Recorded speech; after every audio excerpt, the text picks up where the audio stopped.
രാവിലെ എണീറ്റ് കാപ്പി കുടിയൊക്കെ കഴിഞ്ഞ് അങ്ങനെ ഇരിക്കുമ്പോഴാണ് ഭയങ്കര ബോറടി.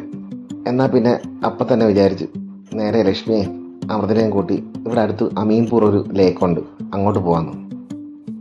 അപ്പം തന്നെ നമ്മൾ കാറൊക്കെ എടുത്ത് യാത്രയായി.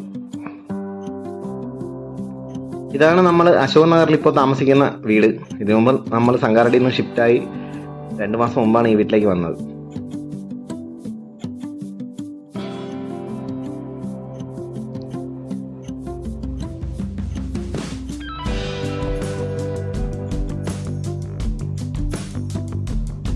അപ്പോൾ അമൃതാണെന്ന് നമ്മുടെ സാരഥി. അമൃത വണ്ടി എടുത്ത് പതുക്കെ വെളിയിലോട്ട് വരുവാണ്.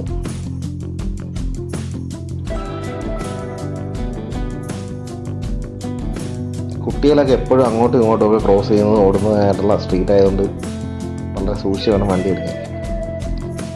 അങ്ങനെ വണ്ടി എടുത്ത് നമ്മൾ നേരെ അമീൻപൂരിലൊക്കെ ഇട്ടു.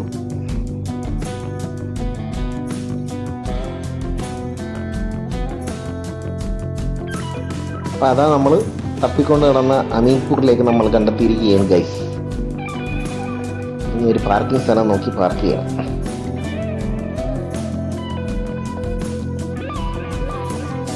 ഈ ലേക്കിന് ചേർന്ന് തൊട്ടടുത്ത് തന്നെ ഒരു സായിബാബ ടെമ്പിൾ ഉണ്ട്. അതിനടുത്ത് ഒരുപാട് പാർക്കിംഗ് സ്പേസ് ഉണ്ടപ്പോൾ നമ്മൾ അവിടെ പാർക്ക് ചെയ്തിട്ട് പതുക്കെ കൽപ്പടവുകൾ ഇറങ്ങി ആ പുഴയിലോട്ട് പുഴയിലല്ല തടാകത്തിലോട്ട് ഇറങ്ങുവാണ്.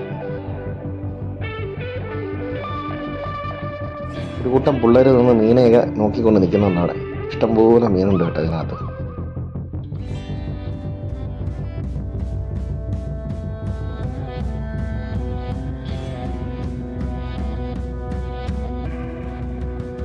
കണ്ടോ എന്തുമാത്രം മീനാണെന്നറിയാമോ?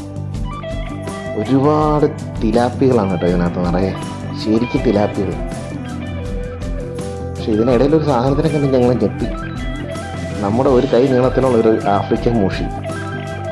ഒരു ആഫ്രിക്കൻ മൂഷി എന്ന് പറഞ്ഞ് നോക്കിയപ്പോഴത്തേക്കാണ് ഇടയ്ക്കിടയ്ക്ക് മറിയുന്ന ഇഷ്ടംപോലെ ആഫ്രിക്കൻ മൂഷികൾ.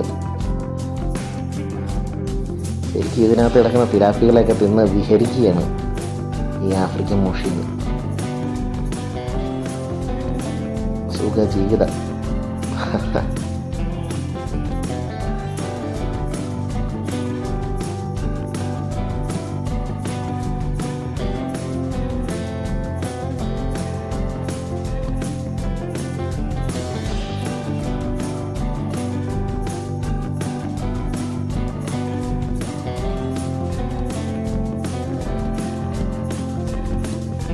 പല സൈസിലുള്ള തിലാപ്പിക്കുന്നുണ്ട് കേട്ടോ ഇതിനകത്ത് ഇഷ്ടം പോലെ.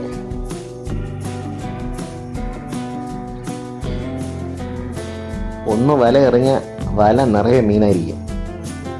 പക്ഷേ ഈ തടാകത്തിൽ വളരെ കുറച്ച് ദിവസങ്ങളിൽ മാത്രമേ മീൻ പിടിക്കാറുള്ളൂ.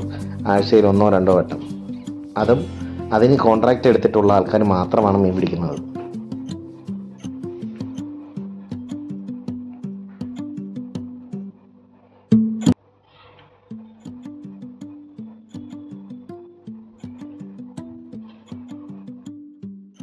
ശരിക്കും ഈ അമ്പലത്തിനോട് ചേർന്നുള്ള കൽപ്പടവിലാണ് നമ്മൾ നിൽക്കുന്നത്. ഇതിനപ്പുറത്ത് ശരിക്കും ചന്ദാവർ സിറ്റിയാണ് നമുക്ക് കാണാൻ കഴിയുന്നത്. ഇതിനടുത്ത് തന്നെ ഒരു ചെറിയ പാർക്കും കാര്യങ്ങളൊക്കെ ഇവർ സെറ്റ് ചെയ്ത് വെച്ചിട്ടുണ്ട്. വൈകുന്നേരങ്ങളിൽ ആൾക്കാർക്ക് വന്നിരിക്കാനുള്ള, കുട്ടികൾക്ക് കളിക്കാനൊക്കെ ആയിട്ട് ഒരു ചെറിയ പാർക്ക് പോലെ അവർ സെറ്റ് ചെയ്ത് വെച്ചിട്ടുണ്ട്.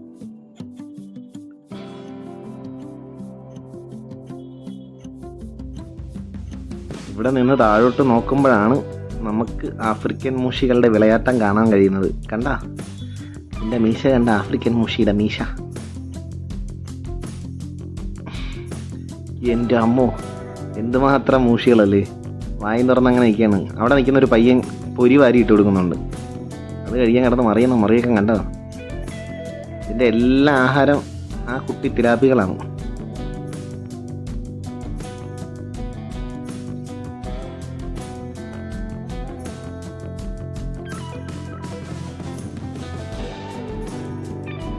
മീൻപിടുത്തം ഭ്രാന്തായിട്ടുള്ളവർക്ക് ഇവിടെ വന്ന കൈതരിക്കും. ഒരു ചൂണ്ടയിട്ടാൽ എത്ര മൂഷി കൊത്തിയെന്ന് ചോദിച്ചാൽ, അല്ലെങ്കിൽ എത്ര തിലാപ്പി കൊത്തിയെന്ന് ചോദിച്ചാൽ.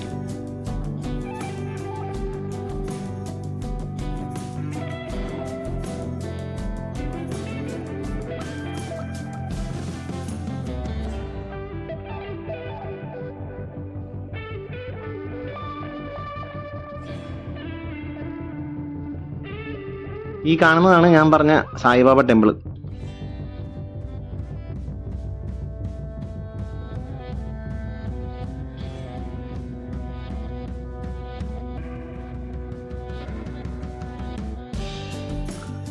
വൈകുന്നേരങ്ങളിൽ സിറ്റികളുടെ തിരക്കിൽ നിന്നും മാറി അല്പം ഒരിടത്ത് വന്നിരിക്കണമെന്നുണ്ടെങ്കിൽ നിങ്ങൾക്കെല്ലാവർക്കും ഇങ്ങോട്ട് വരാം. ഇവിടെ ഈ തടാകത്തിൻ്റെ ഭംഗിയും മീനുകളെയൊക്കെ കണ്ട് ഈ ആൽത്തറ ചുവട്ടിലൊക്കെ ഇരുന്ന് നമുക്ക് സമയം കളയാം, ശാന്തമായി ഈ അന്തരീക്ഷത്തിൽ.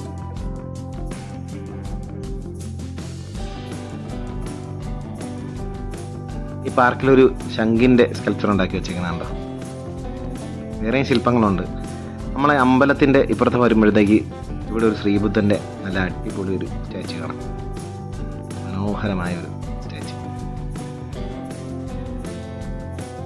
ഇത് രസമല്ലേ?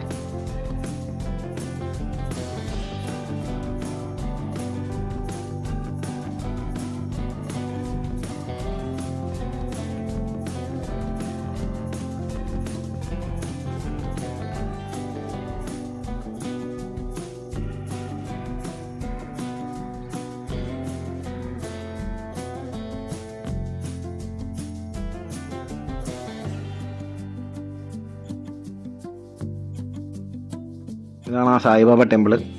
നമ്മളിപ്പോൾ ടെമ്പിളിനകത്തോട്ട് പോകുന്നില്ല. വഴിയിലൂടെയൊക്കെ പശുക്കളൊക്കെ അങ്ങോട്ടും ഇങ്ങോട്ടൊക്കെ നടക്കുന്നുണ്ട്. അത് തെലങ്കാനയിലൊരു സ്ഥിരം കാഴ്ചയാണ്. നമ്മുടെ സിറ്റിയുടെ നടുവിലൂടെയൊക്കെ പോകുമ്പോഴും നമുക്ക് ഇതുപോലെ പശുക്കളെയൊക്കെ റോഡിൽ കാണാൻ സാധിക്കും.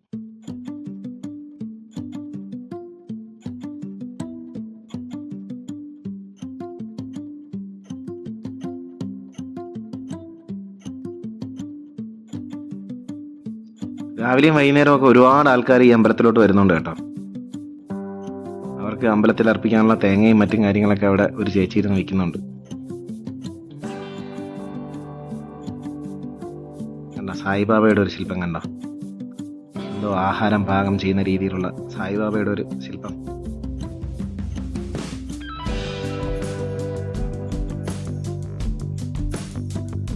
ഞാൻ ഈ അമ്പലത്തിൻ്റെ ഭംഗിയൊക്കെ കണ്ട് ഈ തടാകത്തിൻ്റെ സൈഡിലൂടെ അങ്ങനെ നടക്കുമ്പോഴാണ് പെട്ടെന്നൊരു കാഴ്ച ആണെന്ന് തോന്നുന്നു. തടാകത്തിൻ്റെ കൽപ്പടവിൽ ഒരാൾ വന്നിരുന്നിട്ട് ഒരു ചാക്കിൽ നിറയെ തേങ്ങയായിട്ട് വന്നിരുന്നിട്ട് ഓരോരോ തേങ്ങയായിട്ട് ഈ തടാകത്തിലോട്ട് വലിച്ചെറിയുകയാണ്.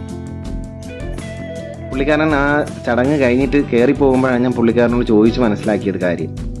പുള്ളിക്കാരൻ ഈ നമ്മുടെ നാട്ടിൽ ക്ഷേത്രങ്ങൾ നശിച്ചു പോകുന്നതിൻ്റെ ഭാഗമായിട്ട് അതിനെ സംരക്ഷിക്കാൻ വേണ്ടിയിട്ട് എന്തോ ഒരു പൂജ ചെയ്തിട്ട് ഇത്ര തേങ്ങ ഈ കായലിലേക്ക് എറിഞ്ഞ് ഇവിടെ ഉള്ള ഈ അമ്പലത്തിൻ്റെ സംരക്ഷണത്തിന് വേണ്ടിയിട്ട് ചെയ്യുന്ന കർമ്മമായിട്ടാണ് എന്നോട് പറഞ്ഞത്. എത്രത്തോളം വിശ്വസിക്കാൻ എനിക്കറിയില്ലെങ്കിലും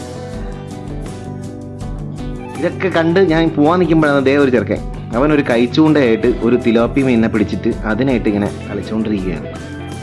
പൂച്ച ഇങ്ങനെ എലിയായിട്ട് കളിക്കൂലേ, അതുപോലെ അവൻ ടോയ് കാർ കറക്കുന്നത് പോലെ ആ ഫിഷിനെ ആ കൈച്ചൂണ്ടയിലിട്ട് കളിച്ചുകൊണ്ടിരിക്കുകയാണ്. ഞാൻ അവനോട് ഒരുപാട് വട്ടം ചോദിച്ചു, എടാ നിൻ്റെ പേരെന്താ, നീ എന്തിനാണ് ആ മീനെ കഴിക്കാനായിട്ട് ഉപദ്രവിക്കുന്നത്?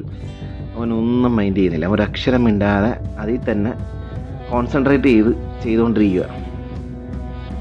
കൂടെ എന്നെ നോക്കുന്നതല്ല, ഓന് ഒരക്ഷരം എന്നോട് സംസാരിക്കുന്നില്ല. അവൻ കണ്ടിട്ട് ഊമയാണെന്ന് എനിക്ക് തോന്നുന്നില്ല. എന്താ കണ്ട, ഞാൻ പറഞ്ഞപ്പോഴത്തേക്ക് അതിനെ ചവിട്ടി പിടിച്ചിട്ട് അതിൻ്റെ ചുണ്ടിൽ നിന്ന് ആ ചൂണ്ടക്കൊളുത്തങ്ങ് ഊരിയെടുക്കുകയാണ് അവൻ. എന്നിട്ടും വിടാൻ അവന് മനസ്സില്ല. അപ്പം നോക്കിക്കോണം അവൻ എന്താ ചെയ്യുന്നതെന്ന്.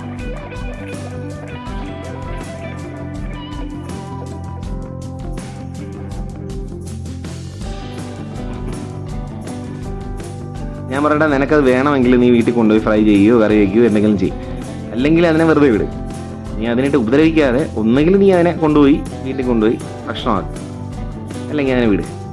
അത്രയും പറഞ്ഞപ്പോഴത്തേക്ക് പാതി മനസ്സോടെ കണ്ട വിടാൻ ഒട്ടും മനസ്സില്ലാതെ അവനങ്ങനെ വിട്ടു.